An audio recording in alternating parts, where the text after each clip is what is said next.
अनंत कोटि ब्रह्मांड निर्माण होते हैं और नष्ट हो सकते हैं, उसका नाम है चित अणु, चिरणु। समझने के लिए बात है, the smallest particle of the consciousness.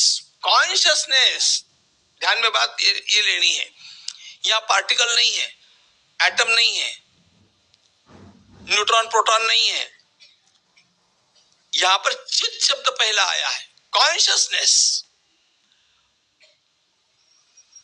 योग वासिष्ठ का सिद्धांत ये है कि जिसे हम जड़ समझते हैं वो जड़ वस्तु संसार में कुछ है भी नहीं, यह सारा ही उस परमात्मा तत्व पर ब्रह्म का ही विलास है, उसी का रूपांतरण है। और इसलिए सर्वाधिक महत्वपूर्ण बात यह चित तत्व है, ज्ञान तत्व है, कॉन्शियसनेस है। उसके एक छोटे से भाग में भी ऐसे अनंत ब्रह्मांड निर्माण होते हैं।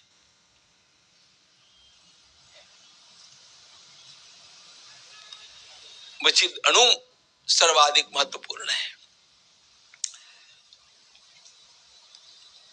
ऐसा विचार कीजिएगा ही मत कि उस छोटे से इतने से अब क्या हो गया। देखो, भाषा की भी अपनी एक सीमा होती है। वर्ड्स कंफ्यूज अस। जैसे मैंने अणु शब्द का उच्चारण किया, आपके ध्यान में छोटा पार्टिकल आ गया। अब छोटे पार्टिकल में इतने बड़े बड़े ब्रह्मांड कैसे बैठेंगे, ऐसा विचार आया कि नहीं आया ना। इसका कारण आप अणु समझ गए लेकिन चित नहीं समझे।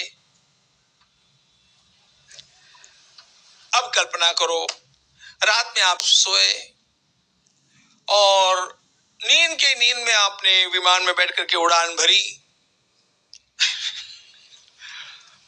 और उड़ान भर करके पता नहीं आप कहां कहां घूम करके आए, ऑस्ट्रेलिया गए, स्विट्जरलैंड गए और पता नहीं आप जहां घूमना घूमो, अपने का फ्री है, वो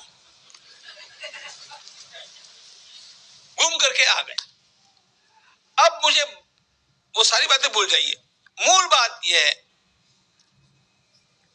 कि वो विमान आपके भीतर कैसे आ गया, आया कि नहीं बोलो। अच्छा, ये बड़े बड़े देश जिनमें आप गए वो आपके भीतर आ गए कि नहीं, कैसे आए।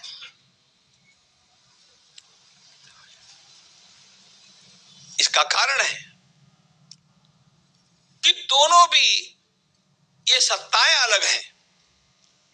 एक जागृति का विषय है, एक विषय हमारी स्वप्न सृष्टि का है।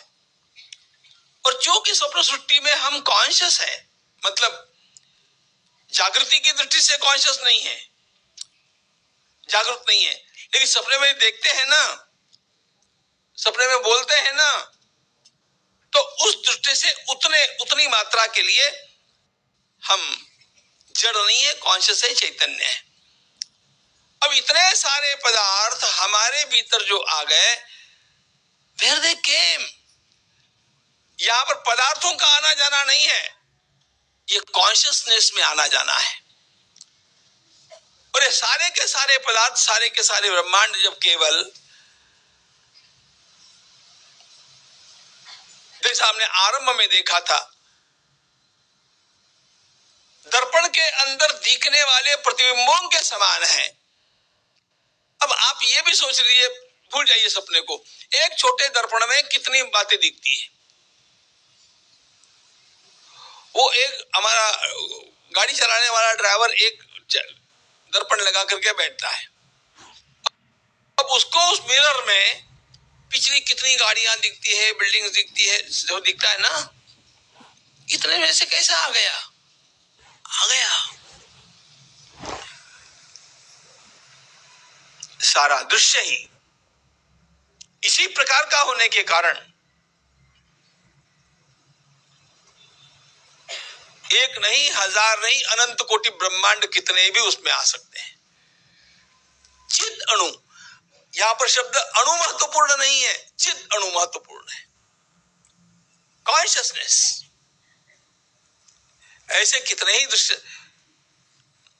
अच्छा, बोलो, आज तक सपने में कितने दृश्य आपने देखे?